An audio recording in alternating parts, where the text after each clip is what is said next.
بسم اللہ الرحمن الرحیم۔ اعوذ باللہ من الشیطان الرجیم، بسم اللہ الرحمن الرحیم۔ السلام علیکم عزیز طلباء و طالبات، امید ہے آپ سب خیریت سے ہوں گے۔ عزیز طلباء و طالبات، آج ہم اپنی جماعت ہفتم کی درسی کتاب میں شامل نظم نعت پڑھیں گے، جس کے شاعر حفیظ جالندھری ہیں۔ آپ سب اپنی کتاب میں صفحہ نمبر 4 کھولیں۔ جی ہاں، بالکل یہی صفحہ ہے۔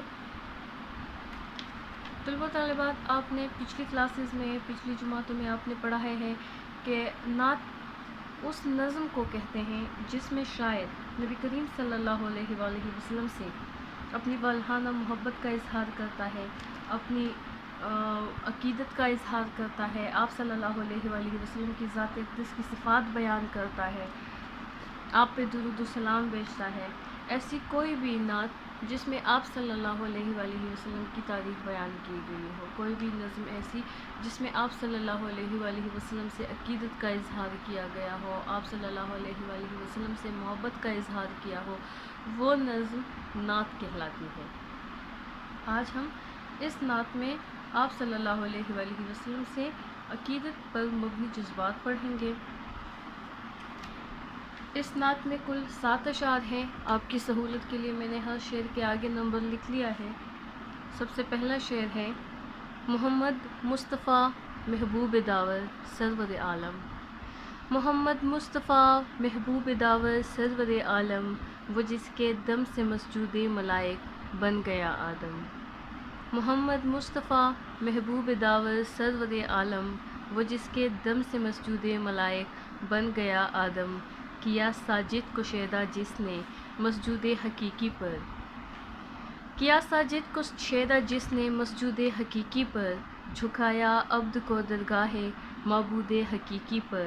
دلائے حق پرستوں کو حقوق زندگی جس نے، دلائے حق پرستوں کو حقوق زندگی جس نے، کیا باطل کو غرق موجے شرمندگی جس نے، گداؤں کو شہنشاہی کے قابل کر دیا جس نے، گداؤں کو شہنشاہی کے قابل کر دیا جس نے، غرور نسل کا افسون باطل کر دیا جس نے، گداؤں کو شہنشاہی کے قابل کر دیا جس نے، غرور نسل کا افسون باطل کر دیا جس نے۔ وہ جس کا ذکر ہوتا ہے زمین و آسمانوں میں، وہ جس کا ذکر ہوتا ہے زمین و آسمانوں میں، فرشتوں کی دعاؤں میں، مؤذن کی اذانوں میں۔ وہ جس کے معجزے نے نظم ہستی کو سنوارا ہے، وہ جس کے معجزے نے نظم ہستی کو سنوارا ہے، جو بے یاروں کا یارا بے سہاروں کا سہارا ہے۔ ثنا خواں جس کا قرآن ہے، ثنا ہے جس کی قرآن میں، ثنا خواں جس کا قرآن ہے، ثنا ہے جس کی قرآن میں۔ اسی پر میرا ایمان ہے، وہی ہے میرے ایمان میں۔ یہ تھی حفیظ جالندھری کی لکھی ہوئی نعت۔ امید ہے آپ لوگوں کو بہت اچھی لگی ہوگی۔ اچھا نہ لگنے کا سوال ہی نہیں پیدا ہوتا ہے، کیونکہ اس میں ہمارے پیارے نبی حضرت محمد صلی اللہ علیہ وآلہ وسلم کی صفات بیان کی گئی ہیں، ان سے محبت کا، ان سے عقیدت کا اظہار کیا گیا ہے۔ اب ہم اس نعت میں موجود مشکل الفاظ کے معنی سیکھیں گے۔ پہلا شعر ہے: محمد مصطفیٰ محبوب داور سرور عالم، وہ جس کے دم سے مسجود ملائک بن گیا آدم۔ محبوب داور، داور کا مطلب ہے عادل، انصاف کرنے والا، اور یہ کس کی صفت ہے؟ اللہ تعالیٰ کی صفت ہے۔ محبوب داور حضور صلی اللہ علیہ وآلہ وسلم کا لقب ہے، جس کا مطلب ہے کہ انصاف کرنے والے رب، یعنی اللہ تعالیٰ کا محبوب پیغمبر۔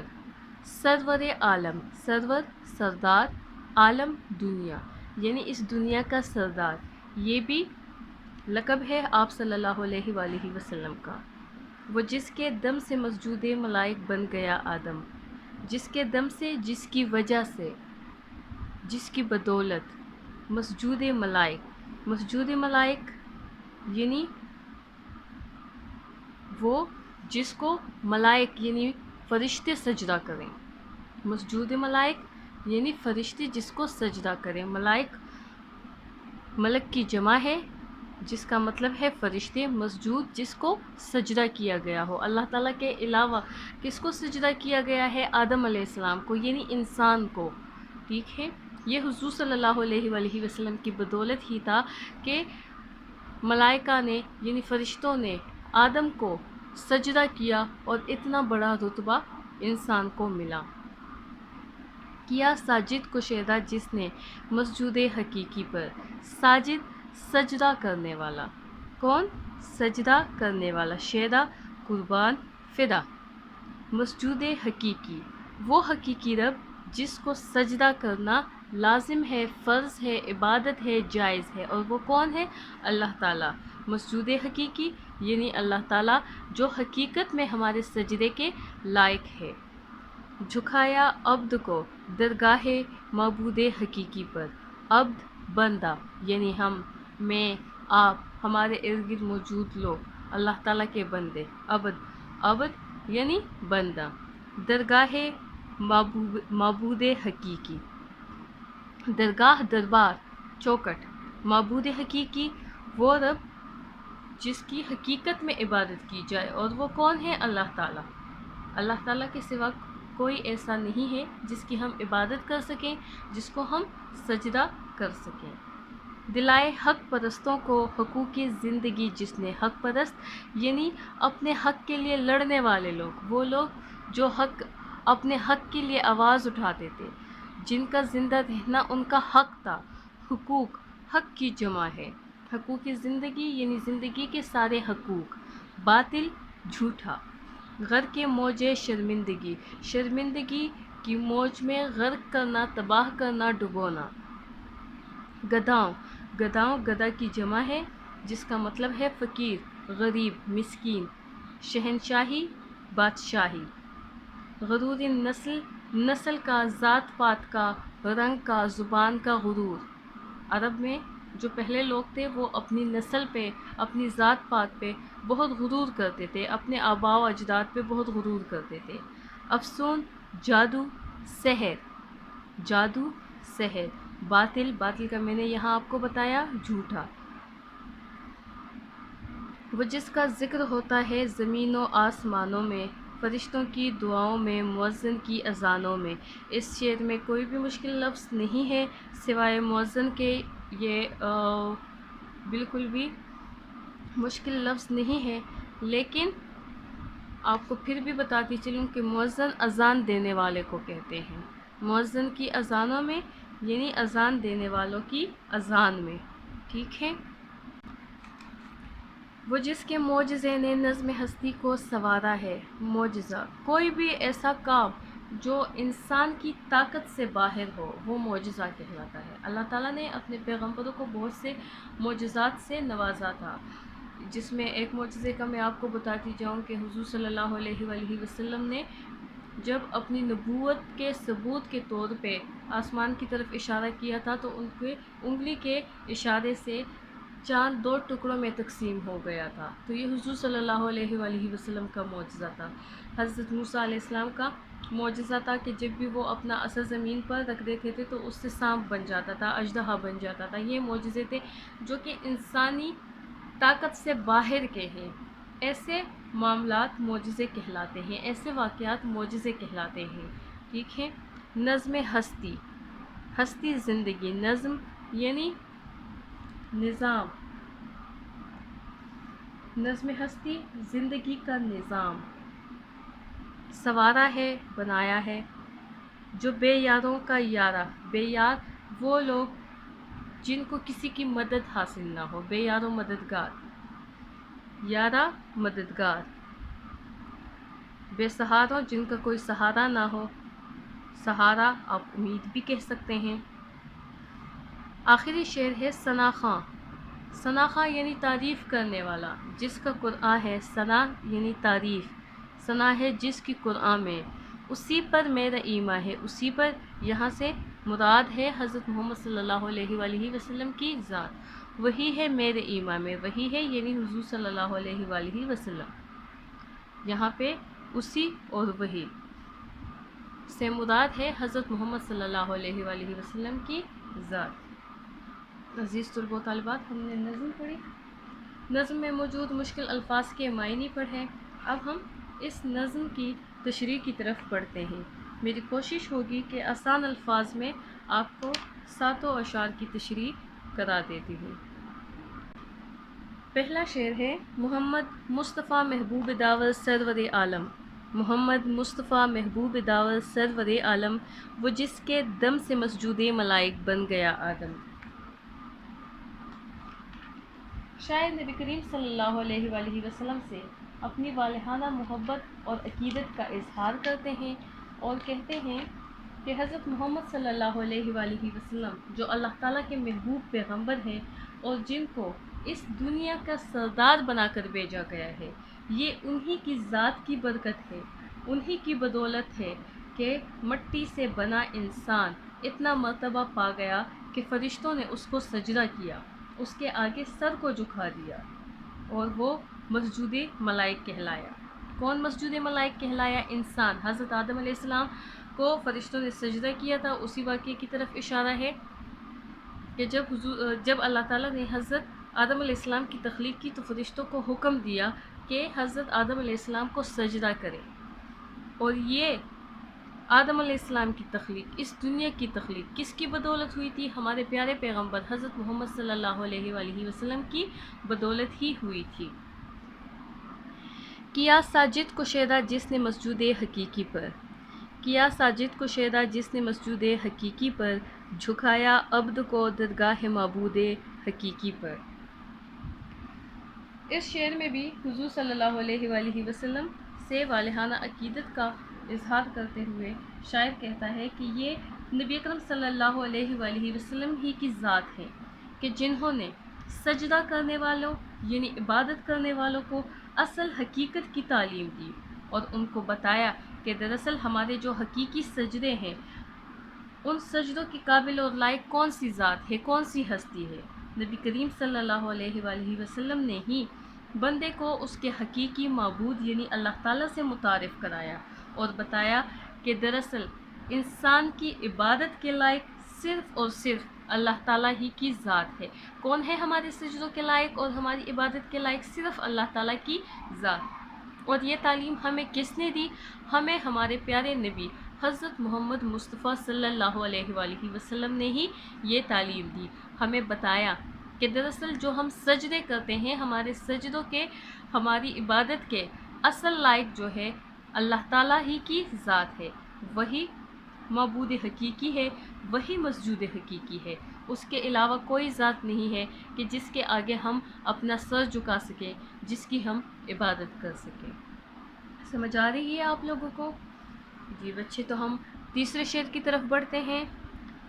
تیسرا شعر ہے دلائے حق پرستوں کو حقوق زندگی جس نے، دلائے حق پرستوں کو حقوق زندگی جس نے، کیا باطل کو غرق موج شرمندگی جس نے.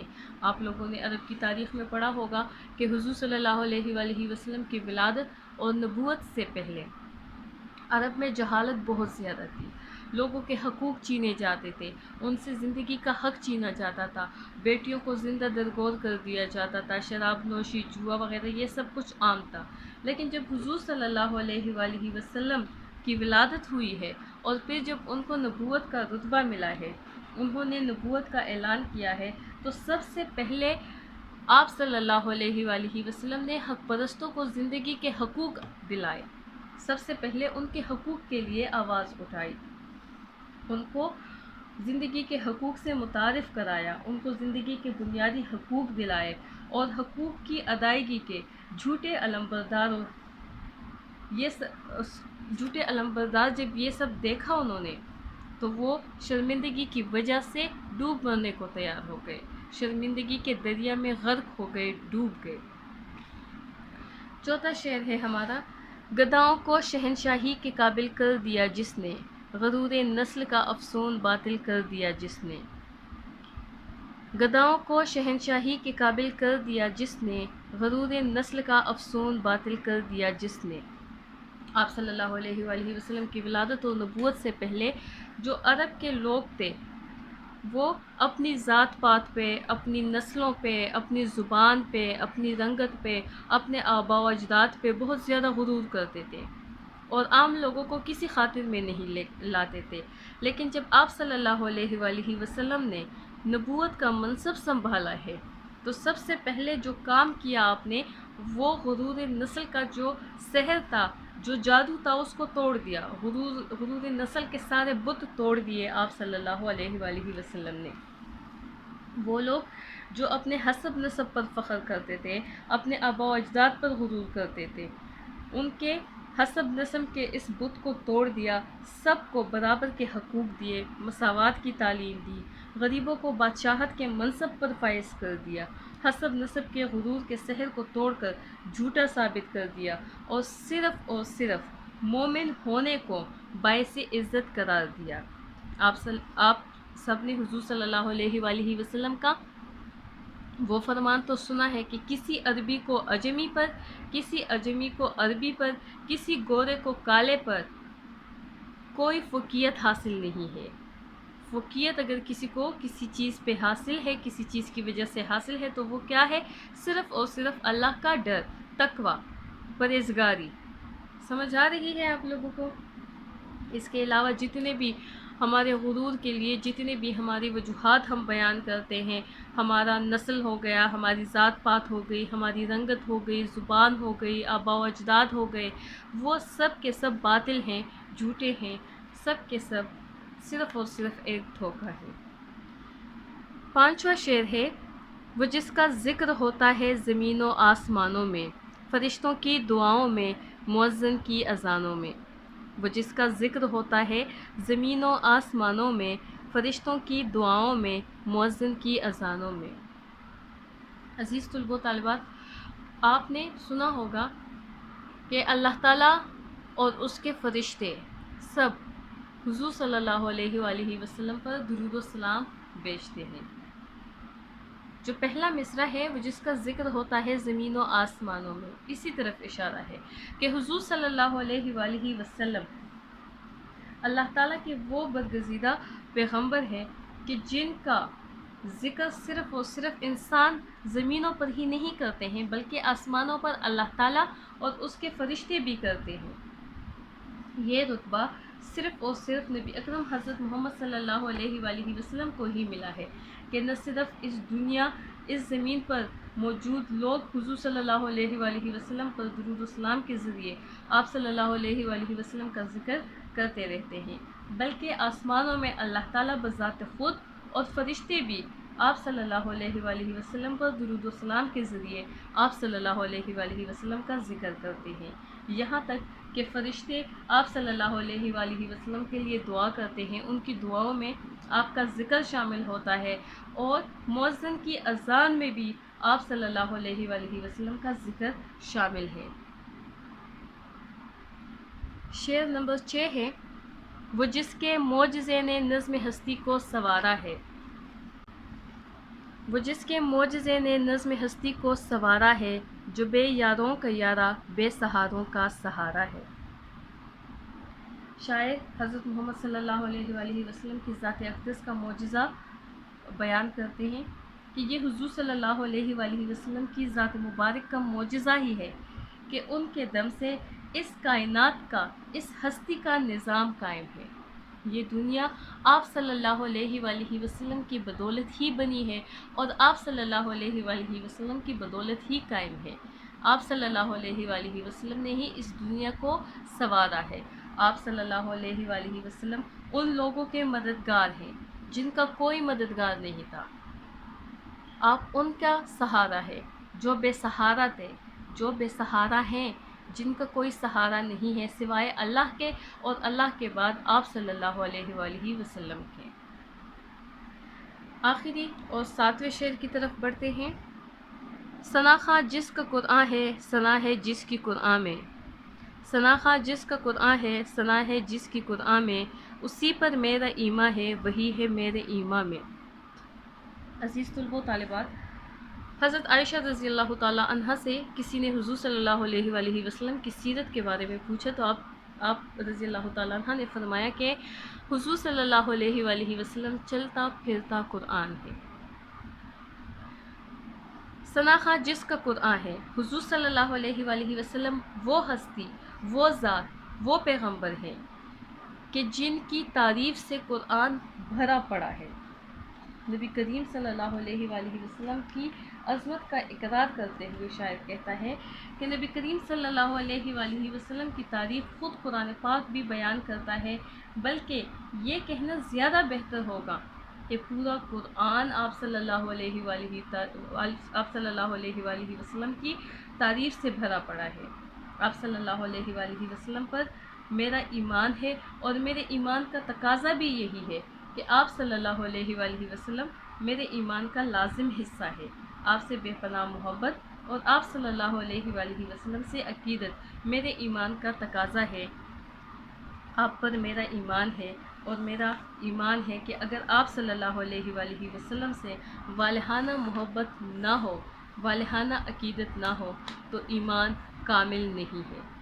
عزیز طلباء و طالبات، یہ ہماری آج کی نظم تھی، اور ہم نے نعت پڑھی، مشکل الفاظ کے معنی سیکھے، اور اس کے ساتھ ساتھ ہم نے تشریح کی۔ اب آپ کو میں گھر کے لیے تھوڑا سا کام دیتی ہوں۔ بچے، ہم نے مشکل الفاظ کے معنی پڑھے۔ یہاں پہ ہمیں مشکل الفاظ دیے گئے ہیں: مسجود ملائک، مسجود حقیقی، شیدا، ساجد، عبد، گدا، غرق موجے، شرمندگی، افسون، باطل، سناخہ۔ ہم نے نعت کی تشریح کے دوران اور اس سے پہلے بھی ان الفاظ کے معنی پڑھے ہیں۔ ان سب کے معنی آپ لوگوں نے اپنی کاپیوں میں لکھنے ہیں۔ اس کے بعد دوسرا سوال ہے، صفحے کے آخر میں 2 عبارات درج ہیں۔ صفحے کے آخر میں 2 عبارات درج ہیں، ذیل میں دیے گئے 2 اشعار پڑھیے اور ان کے نیچے درست مفہوم کی عبارت تحریر کیجیے۔ آپ نے ان دونوں اشعار کے درست عبارات کو یہاں پہ اور یہاں پہ نقل کرنا ہے، تصویریں بنا کر مجھے واٹس ایپ کرنی ہے، اور اپنا جو کاپی میں لکھا ہوا کام ہے وہ چیک کرنے کے لیے میرے پاس بھیجنا ہے۔ امید کرتی ہوں آپ کا دن اچھا گزرے۔ انشاءاللہ کل نئے سبق کے ساتھ دوبارہ حاضر ہوں گے۔ تب تک کے لیے مجھے اجازت دیجیے گا۔ اپنا بہت زیادہ خیال رکھیے گا اور اپنی تعلیم پر بھرپور توجہ دیجیے گا۔ اللہ حافظ۔ اللهم انفعنا بما علمتنا وعلمنا ما ينفعنا وزدنا علما